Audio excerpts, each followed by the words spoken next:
पर अपने बच्चों के साथ एक गिद्ध पक्षी रहता था। गिद्ध अपने बच्चों से बहुत प्रेम करता था।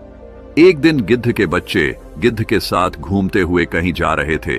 तभी उन्होंने देखा कि एक स्थान पर एक स्त्री पुरुष बैठे हुए थे, जिनकी हालत बहुत ही दयनीय थी। दरअसल वे दोनों कोढ़ी हो चुके थे। उनके शरीर में जगह जगह जख्म बने हुए थे। जगह जगह से शरीर से रक्त रिस रहा था। भयंकर पीड़ा की वेदना से वे दोनों कराह रहे थे। उनके पास कोई भी व्यक्ति आता जाता नहीं था। वे एक रास्ते के किनारे बैठे हुए थे, न जाने किस कर्म का पाप भोग रहे थे। मित्रों, उन दोनों के ऊपर गिद्ध के बच्चों की दृष्टि पड़ गई।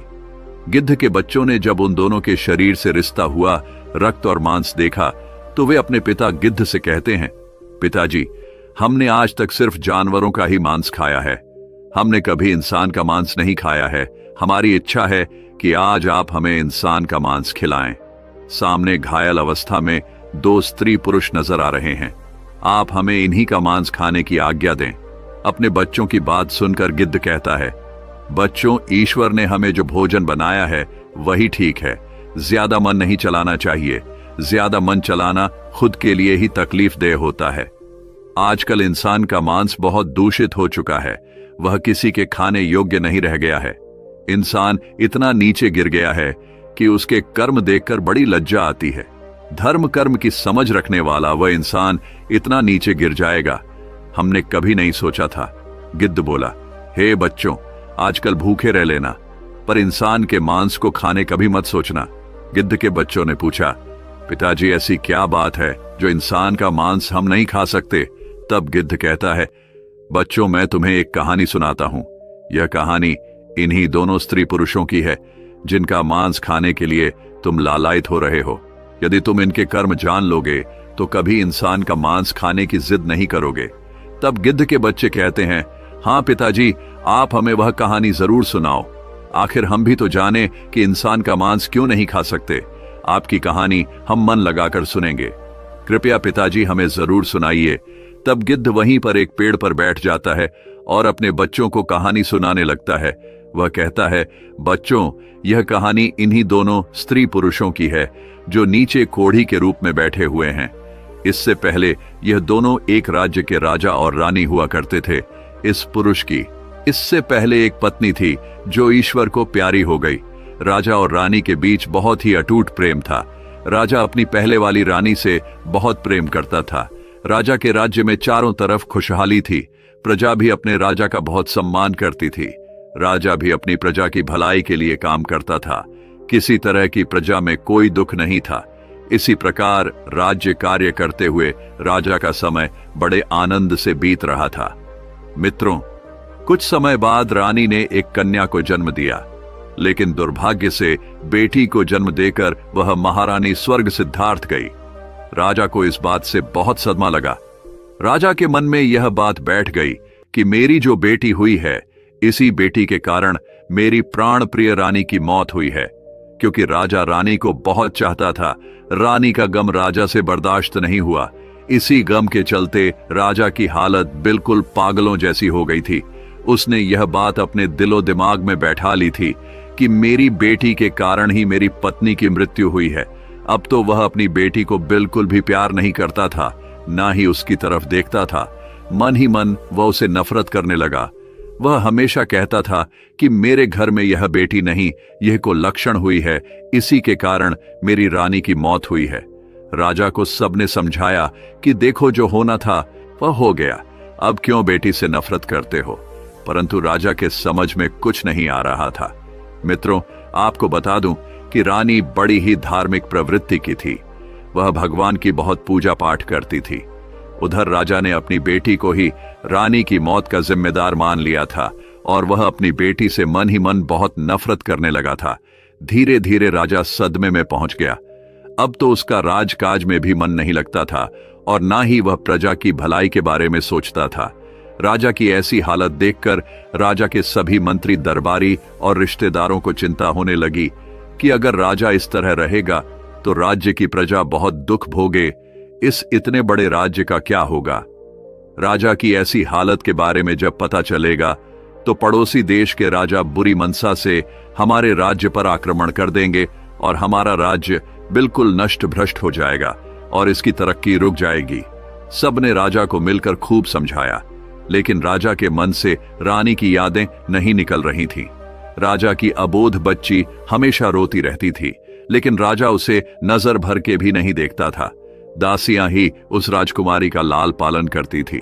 राजा तो उसे कुलकर्ण कहता था और इसीलिए उसका नाम कुलकर्ण पड़ गया था। घर के रिश्तेदारों और मंत्रियों ने सलाह दी कि अगर ऐसा हुआ तो कैसे चलेगा, इसलिए उन्होंने राजा से दूसरा विवाह करने का प्रस्ताव रखा, जो राजा को सही लगा, क्योंकि रानी का गम भुलाने के लिए यह जरूरी था और उस लड़की के लिए भी एक मां की जरूरत थी। दासियां कब तक उसका पालन पोषण करती रहती। दोस्तों, इस प्रकार राजा ने अपना दूसरा विवाह रचा लिया। अब घर में दूसरी मां आ चुकी थी, लेकिन उस लड़की से जब उसका पिता ही प्रेम नहीं करता था तो वह दूसरी मां क्या खाक करती। राजा की दूसरी पत्नी भी उस लड़की से नफरत करने लगी थी। उसने कभी उस बच्ची को नहीं अपनाया। धीरे धीरे समय बीतने लगा। राजकुमारी अब 1 साल की हो गई थी और राजा तो उसे देखता ही नहीं था। जब वह अपने आंगन में ठुमक ठुमक कर चलती थी, तब भी राजा का मन नहीं पिघलता था। राजा तो उसे नफरत की नजरों से ही देखता था। इसका फायदा दूसरी रानी भी उठाती थी। धीरे धीरे राजा की दूसरी पत्नी भी गर्भ धारण करती है। दोस्तों, समय के साथ उसने भी एक कन्या को जन्म दिया।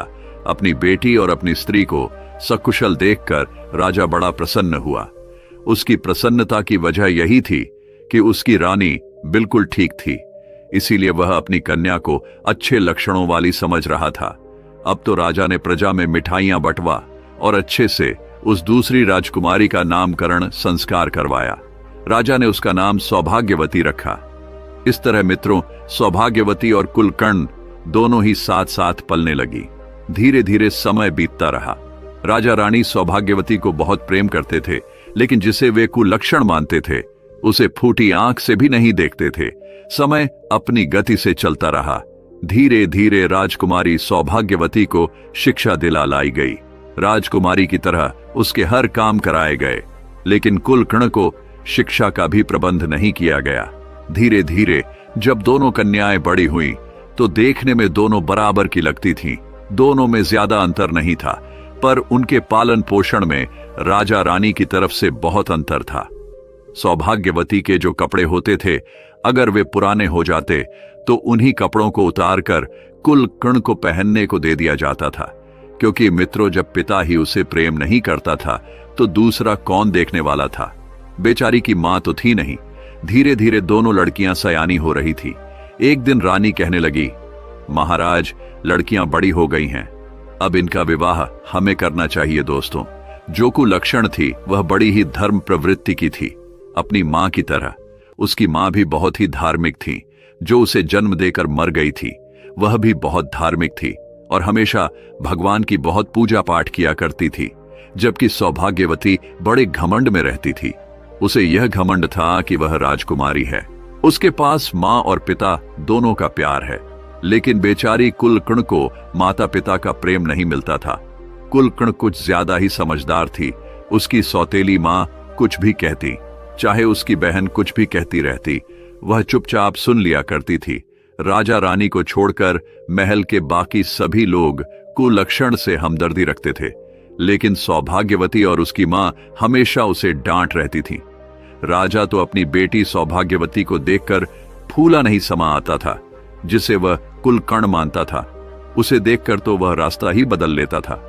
बेचारी कुलनी अपने पिता के प्यार को पाने के लिए तरसती रहती थी, लेकिन राजा कभी उसे अपनी आंखों के सामने भी नहीं आने देता था।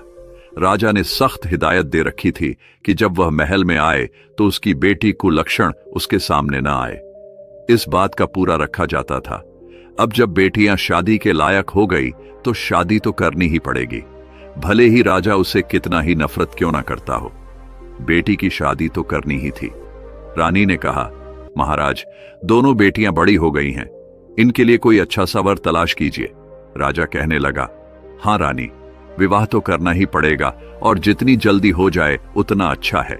इस कुलकर्ण का साया हमारे महल से हट जाएगा। राजा की इन बातों को सुनकर लगता कि वह मूर्ख राजा अपनी उस बेटी से न जाने कितनी नफरत करता था। रानी तो फिर भी सौतेली थी, वह तो नफरत करती ही थी और घर के सारे काम उसको लक्षण से कराती थी। रानी हमेशा यही चाहती थी कि उसकी सौतेली बेटी हमेशा दुखी रहे। इसलिए उसने राजा से कहा, महाराज, क्यों ना पहले इसको लक्षण का विवाह करके इसे इस घर से हटा दिया जाए, हम अपनी बेटी का विवाह बाद में कर लेंगे। राजा ने कहा, कोई बात नहीं, हम इसका का विवाह पहले कर देते हैं, जैसी यह है ऐसा ही इसके लिए लड़का देख लेते हैं। रानी कहने लगी, अरे राजा साहब, इसके लिए तो कोई अंधा भिख मंगा, लड़का ही ठीक रहेगा। वह कहां राजमहलों के लायक है, जहां भी जाएगी मां का बेड़ा गर्क कर देगी। यह तो अपनी मां को खा ही गई, वहां भी ना जाने क्या क्या कर देगी। इसके कारण हमें ना जाने क्या क्या सुनने को मिलेगा। इस पर राजा ने कहा, रानी साहिबा, आप बिल्कुल ठीक कहती हो। राजा ने तुरंत ही अपने महल में नाई और पंडित को बुलवाया और कहा, कुलकर्ण के लिए एक अंधा और परिवार से हीन ढूंढ कर आओ, जिसका कोई परिवार ना हो। राजा की आज्ञा पाकर नाई और पंडित वर की तलाश में निकल पड़े। वे चलते चलते बहुत दूर एक गांव में जा पहुंचे, जहां मंदिर के बाहर उन्होंने एक बूढ़ी औरत को बैठे देखा। उसका एक बेटा था, मां बेटा दोनों भीख मांग रहे थे। बेटा अंधा था और घर के नाम पर एक टूटी फूटी घास फूस की झोपड़ी पड़ी हुई थी। नाई और पंडित उसे देखकर बहुत खुश हो गए, क्योंकि कई दिनों से उन्हें वैसा वर नहीं मिल रहा था जैसा राजा चाहता था। नाई और पंडित भिखारिन के पास गए और उससे कहा, माई, हम तेरे बेटे के लिए एक बहुत अच्छा रिश्ता लेकर आए हैं। यह सुनकर भिखारिन पहले तो हंसी और फिर कहने लगी, क्यों भैया, क्यों मुझ भिखारिन का मजाक उड़ा रहे हो? भला मेरे अंधे बेटे से कौन विवाह करेगा? तब नाई ने कहा, अरे नहीं, वास्तव में हम आपके बेटे के लिए एक बहुत अच्छा रिश्ता लेकर आए हैं। और वह भी राजमहल से। यह सुनकर भिखारिन को विश्वास नहीं हुआ, लेकिन जब उसे राजमहल से नाता जुड़ने की बात पता चली तो वह तुरंत राजी हो गई। नाई और पंडित उस भिखारिन के बेटे के साथ रिश्ता तय कर राजमहल लौट आए और राजा को पूरी बात बताई। इसके बाद राजा ने अपनी बेटी को लक्षण का विवाह उस अंधे भिखारी से कर दिया और दान दहेज के नाम पर भी उसे कुछ नहीं दिया। कुलकर्ण अपनी ससुराल पहुंची तो देखा कि वहां एक टूटी फूटी झोपड़ी थी, जहां बैठने के लिए भी सही जगह नहीं थी। वह भगवान से प्रार्थना करने लगी, हे भगवान, यह मेरी कैसी परीक्षा है। मुझे पति भी मिला तो अंधा, अगर जीवन साथी ठीक होता तो हम दोनों मिलकर कुछ कर लेते। खैर, भगवान जो भी करते हैं अच्छा ही करते हैं। कुलक्षण ने यह मान लिया कि उसका पति ही उसका परमेश्वर है और उसने अपने पति और सास की सेवा करना शुरू कर दिया। वह उनके लिए खाना बनाती और सबसे पहले उन्हें खिलाती, फिर खुद खाती। उसने अपने जीवन को भगवान की इच्छा मानकर स्वीकार कर लिया और ससुराल में बड़े प्रेम से रहने लगी। दूसरी तरफ जब काफी समय बीत गया तो रानी ने राजा से कहा, महाराज, अब तो वह मनहूस लड़की हमारे घर से जा चुकी है, अब हमें उससे छुटकारा मिल चुका है। क्यों ना अब हम अपनी बेटी का किसी अच्छे राजघराने में विवाह कर दें। अब बिना बना देर किए राजा ने नाई और पंडित को बुलाकर टीका की सामग्री लेकर किसी अच्छे राजकुमार की तलाश में भेज दिया। राजा ने कहा, पुरोहित जी, हमारी इस बेटी के लिए एक अच्छे राजा का बेटा होना चाहिए, क्योंकि एक अच्छा राजकुमार हो जिसका राज्य बहुत बड़ा हो। राजा के बताए अनुसार नाई और ब्राह्मण एक चक्रवर्ती राजा के यहां पहुंचे, क्योंकि राजकुमारी सौभाग्यवती देखने में बहुत सुंदर थी। इसीलिए उन्होंने राजकुमार भी सुंदर ही तलाश किया। राजा का इकलौता बेटा था और वह एक चक्रवर्ती सम्राट बनने वाला था। नाई और पुरोहित ने बिना देर किए उस चक्रवर्ती राजा के बेटे को सौभाग्यवती का टीका चढ़ा दिया और सारी बात आकर राजा को सुना दी। मित्रों, राजा ने सौभाग्यवती का विवाह बड़ी धूमधाम से कर दिया। हजारों हाथी घोड़े रथ दहेज दान में दिया और बड़े ही भव्य तरीके से अपनी बेटी की विदाई की। उधर वह बेटी जिसे राजा को लक्षण कहा करता था, वह बेचारी जैसे तैसे दिन काट रही थी। सौभाग्यवती एक राजा के घर में ब्याह कर गई थी, इसलिए वह रानी बनकर आनंद से अपना जीवन यापन करने लगी। उसे शुरू से ही अपने मां बाप का प्यार मिला था और यहां भी उसे अच्छा पति और राजमहल के सारे सुख मिल गए थे। उधर कुलनी अपने भिखारी पति के साथ उस झोपड़ी में रह रही थी। एक दिन कुलक्षण अपनी सासू मां से बोली, मां जी, आप रोज रोज भीख मांग कर लाती हो, आपका भीख मांगना मुझे अच्छा नहीं लगता। इससे तो अच्छा है कि हम कोई काम कर ले और कमा कर खाएं।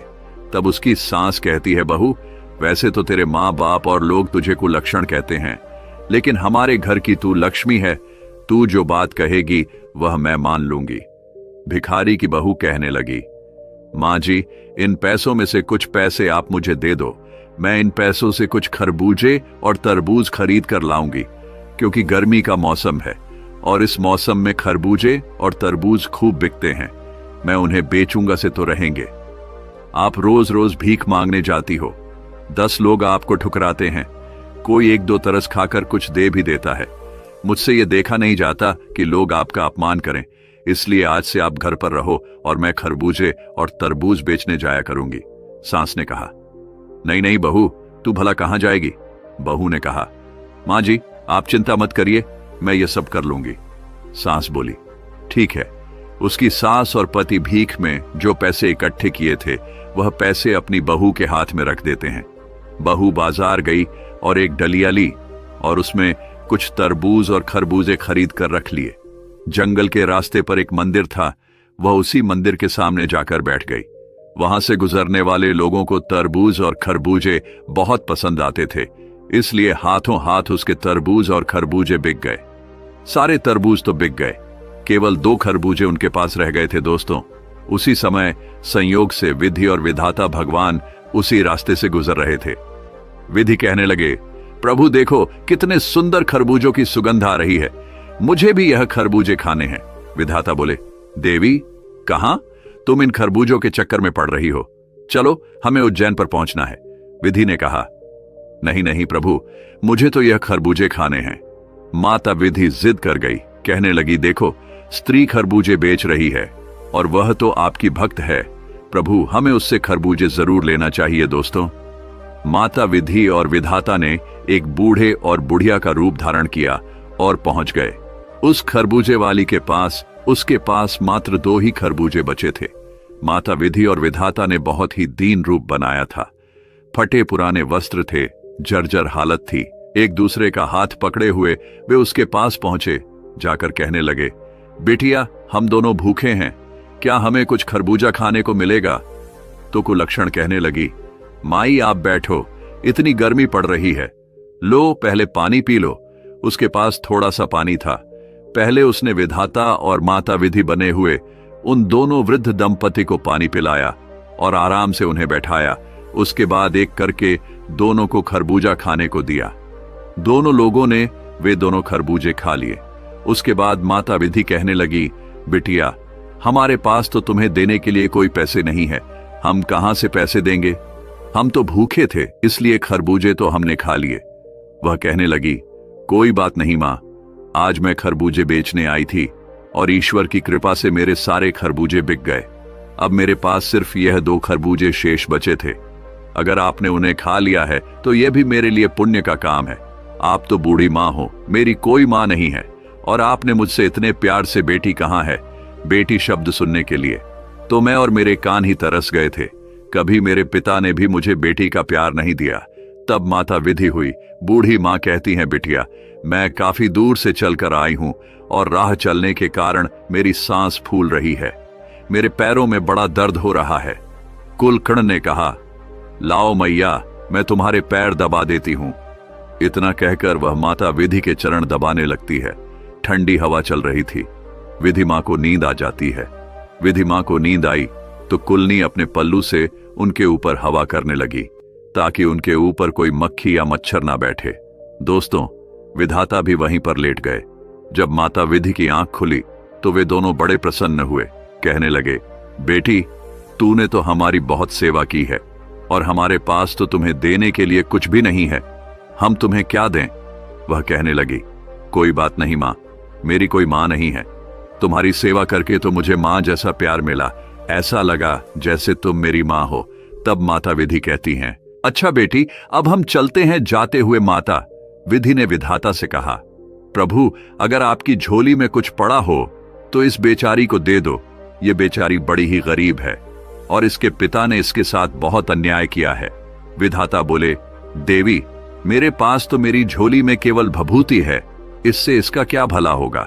माता विधि बोली, प्रभु लोगों का भला तो आपके भला कहने से ही हो जाता है।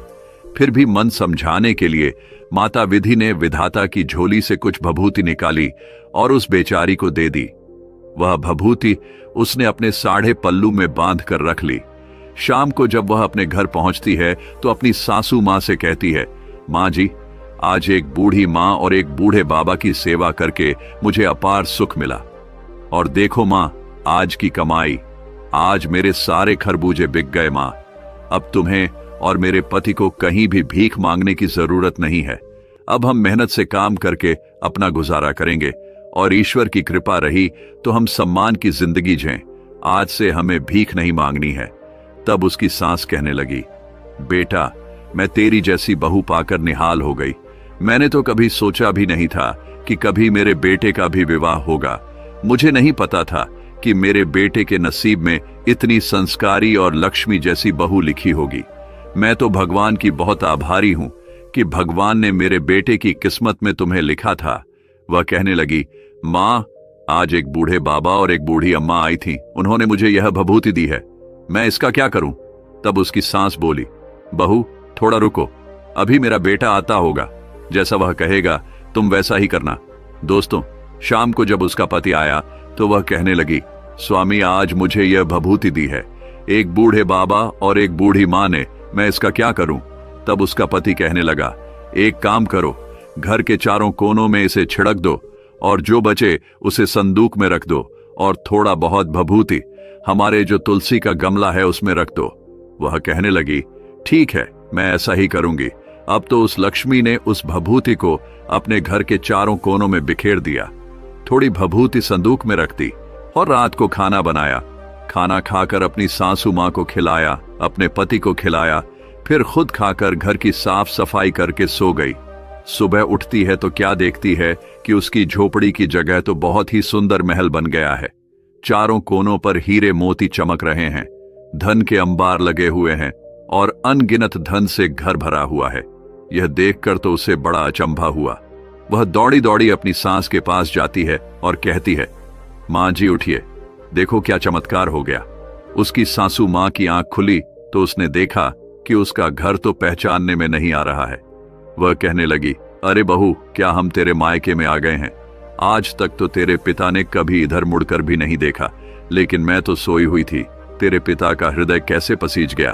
तब वह लक्ष्मी कहती है, नहीं मां जी, यह मेरे पिता का घर नहीं है, यह तो हमारा घर है। देखिए, शायद भगवान की अनुकंपा हुई है, उन्हीं की कृपा से मेरे भाग्य बदल गए हैं।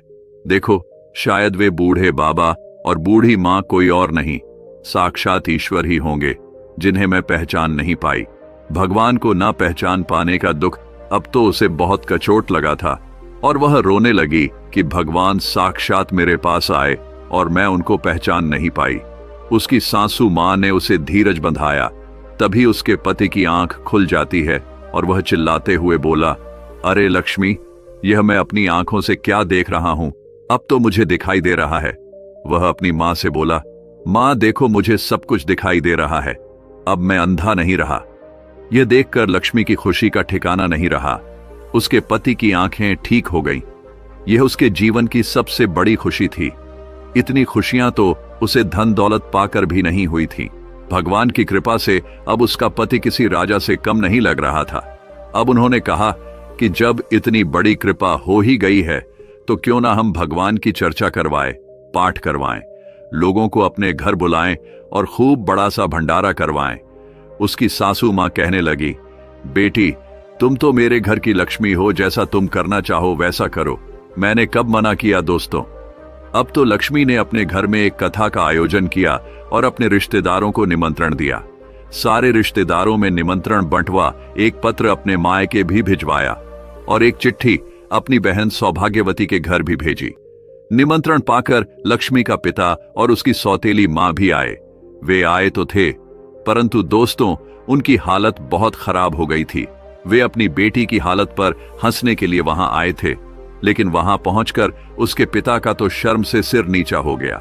वह सोच रहा था, मैंने अपनी बेटी के साथ ऐसा किया, लेकिन उसका नसीब देखो, नसीब के आगे किसी की नहीं चलती। मेरे चाहने से क्या होता है? जब भगवान ने उसका नसीब स्वयं अपने हाथों से लिखा हो। उसके माता पिता को अब बड़ा अफसोस हो रहा था, क्योंकि जब लक्ष्मी और सौभाग्यवती की शादी हुई थी तब उसके पिता ने अपनी बेटी को कुछ भी नहीं दिया था और जानबूझकर एक अंधे भिखारी के साथ उसका विवाह किया था। इसी पाप के कारण उसका पिता और सौतेली मां दोनों लोग कोढ़ी हो गए थे। बहुत उपचार करने के बाद भी वे ठीक नहीं हुए थे। उनका राज्यपाठ धूमिल होता जा रहा था। प्रजा में राजा के प्रति रोष पैदा हो गया था, क्योंकि जब राजा ही राज करने वाला मजबूत ना हो तो राज्य तो गरीब हो ही जाएगा। उसके राज्य में घुसपैठ होने लगी थी। उसका पिता एक नाम मात्र का राजा रह गया था। दोस्तों, जब उसकी बहन सौभाग्यवती आई, और सौभाग्यवती तो पहले से ही घमंडी थी, वह पहले ही लक्ष्मी को बात बात पर ताने मारती थी। जब सौभाग्यवती आई तो उसने अपनी बहन की शान शौकत देखकर उसकी आंखें फटी की फटी रह गई। वह सोचने लगी, मैं एक चक्रवर्ती सम्राट की पत्नी हूं, मेरे पास इतने बड़े राज्य का मालिक है, लेकिन यह महल और इसके सुख साधन तो मुझसे भी कहीं ज्यादा अधिक है।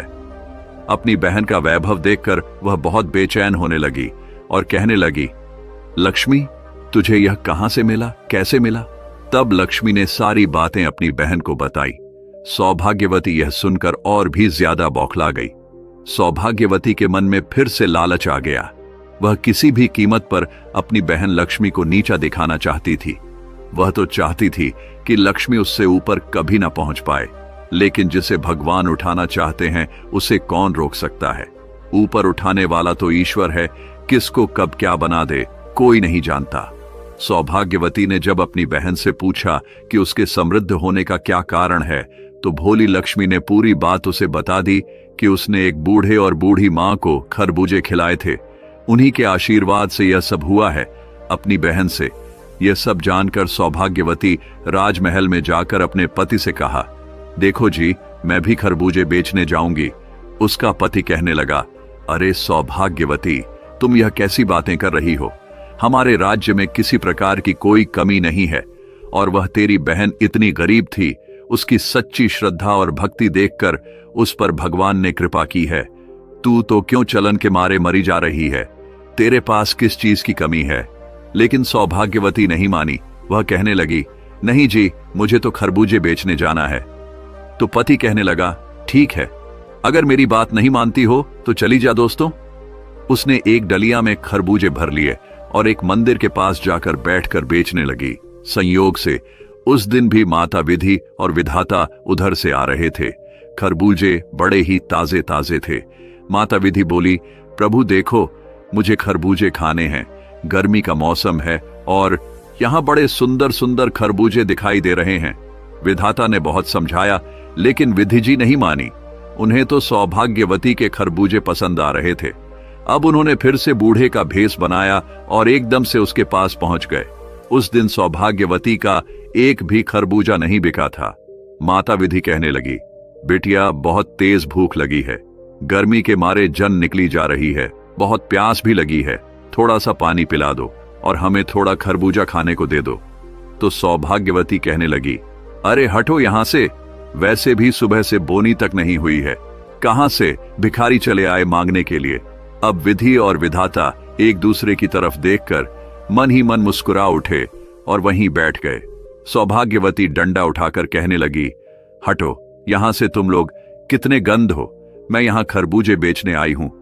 तुम्हें देखकर कोई मुझसे खरबूजे खरीदने भी नहीं आएगा। अभी तक मेरा एक भी खरबूजा नहीं बिका है, और जब भगवान आएंगे तो मैं उन्हें कैसे खरबूजा खिलाऊंगी। तुम लोग पीछे हटो। दोस्तों, सौभाग्यवती ने उन्हें एक भी खरबूजा नहीं दिया। सुबह से शाम हो गई, लेकिन विधि और विधाता वहां नहीं आए। वह उठकर चलने लगी और कहने लगी, अब मैं जा रही हूं। जब भगवान साक्षात नहीं आए, उसने उस बुढ़िया से ही कहा, हे बूढ़ी मां, आप ही मुझे थोड़ी सी भभूति दे दो। तो माता विधि विधाता से कहने लगी, हे प्रभु, इसे थोड़ी सी भभूति दे दीजिए। विधाता ने अपने झोले में हाथ डाला और सौभाग्यवती को थोड़ी भभूति निकाल कर दे दी। सौभाग्यवती खुशी खुशी अपने घर आई और अपने पति से बोली, देखो जी, मैं भभूति ले आई हूं, अब इसका क्या करना है। इतना कहकर उसने वह सारी भभूति अपने घर में छिटक दी और थोड़ी सी तुलसी के गमले में डाल दी। शाम को खाना खाकर सो गई। पहले तो उसे सारी रात नींद नहीं आई और जब सुबह वह सोकर उठी तो उसने सोचा था कि घर में सुबह हीरे मोतियों के अंबार लगे मिलेंगे। सोच सोच कर वह बड़ी खुश हो रही थी, लेकिन जैसे ही सुबह उठी तो क्या देखती है कि उसके महल की जगह एक झोपड़ी बन गई है और जगह जगह कीड़े मकोड़े भिन्न भिना रहे थे। अब तो सौभाग्यवती मुंह पकड़कर रोने लगी और कहने लगी, हे भगवान। अब वह गाली ग्लोज करने लगी और अपनी बहन को गाली देने लगी कि इसने यह क्या करवा दिया। अब उसका पति उसे समझाने लगा, देखो सौभाग्यवती, तुमने जो लालच में आकर यह सब किया है, इसीलिए तुम्हारे साथ ऐसा हुआ है। तुम्हारी बहन दिल की बहुत अच्छी है, भगवान ने उसकी भक्ति देखकर उस पर कृपा कर दी, लेकिन तुम लालच में थी और अपने पास जो था उसे भी गम्मा दिया। जो अपने पास होता है उसी में संतोष करना चाहिए। उसके पति ने उसे खूब समझाया, लेकिन सौभाग्यवती अपनी बहन लक्ष्मी को कोसने लगी। वह कहने लगी, लगता है मेरी उस बहन की छाया मुझ पर और मेरे घर पर पड़ गई है, इसलिए हमारे साथ ऐसा हुआ है। उसके पति ने उसे बहुत डांटा और कहा, तुम अभी भी सुधर जाओ। जब यह खबर उसके मायके में पहुंची तो राजा और रानी जो कोड़ी हो गए थे, वे उसे देखने के लिए आए। अपने माता पिता की ऐसी हालत देखकर सौभाग्यवती कहने लगी, अरे दूर हटो, तुम मेरे घर के अंदर मत आना। ऐसे माँ बाप की मुझे जरूरत नहीं है, जो इतने गंदे हों, जो कुष्ठ रोग से पीड़ित हो। मैं ऐसे माँ बाप को नहीं रख सकती, ना ही उनकी सेवा कर पाऊंगी। मुझसे दूर रहो दोस्तों।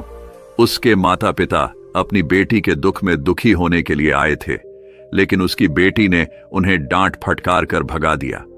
और जब यह बात लक्ष्मी को पता चली कि उसके माता पिता दर दर के भिखारी हो गए हैं और उसकी बहन का राजपाट नष्ट हो गया है, तो लक्ष्मी अपने पति के साथ उसे देखने के लिए उसके घर आई। उसने अपना आधा धन देकर अपनी बहन का राजपाट फिर से बसाया और अपने माता पिता को वहां से अपने साथ ले गई। परंतु वे दोनों कोड़ी हो चुके थे। उनके पाप इतने प्रबल थे कि भगवान की प्रार्थना करने पर भी वे दोनों ठीक नहीं हो सकते थे।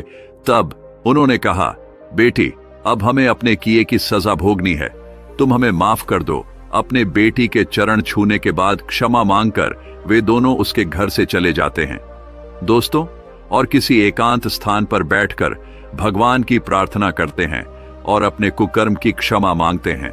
दोस्तों, उनके शरीर से रक्त और मांस गल गल कर नीचे गिर रहा था। भगवान ने उन्हें उनके पापों की सजा दी थी। अपने पाप का फल भोगे बिना उनका किसी भी औषधि से इलाज संभव नहीं था, इसीलिए उन्हें एकांत स्थान पर ले जाकर छोड़ दिया गया। अब उन्हें अपनी गलती का पूरा एहसास था कि जिससे वे कुलकर्ण समझ रहे थे वह तो साक्षात लक्ष्मी निकली, और वे अपनी गलती के लिए ईश्वर से क्षमा याचना कर रहे थे। पर उनका पाप बहुत बड़ा था, इसलिए उन्हें कोई आराम नहीं मिला। वे अपने कर्मों का फल उसी जिंदगी में बैठे बैठे भोग रहे थे। उधर दोस्तों गिद्ध बोला, हे बच्चों, यह दोनों स्त्री पुरुष वही हैं। अब बताओ कि क्या तुम अब भी उस इंसान का मांस खाना चाहोगे? उन दोनों की कहानी सुनकर गिद्ध के बच्चे कहने लगे, पिताजी, हमें माफ कर दो। जो हमने ऐसे पापियों को खाने की बात कही, आज हमें पता चल गया है कि इंसान का मांस अब किसी के खाने योग्य नहीं रह गया है। सबसे अधिक दूषित अगर कोई है तो वह इंसान है। इस प्रकार गिद्ध अपने बच्चों के साथ वहां से चला जाता है। दोस्तों, इस कहानी से हमें यह सीख मिलती है कि कर्म का दंड हमें जरूर भोगना पड़ता है। जो माता पिता अपनी सौतेली बेटी या बेटे के साथ बुरा व्यवहार करते हैं, उनके के साथ ऐसा ही होता है। बुरे कर्म का फल बुरा ही होता है।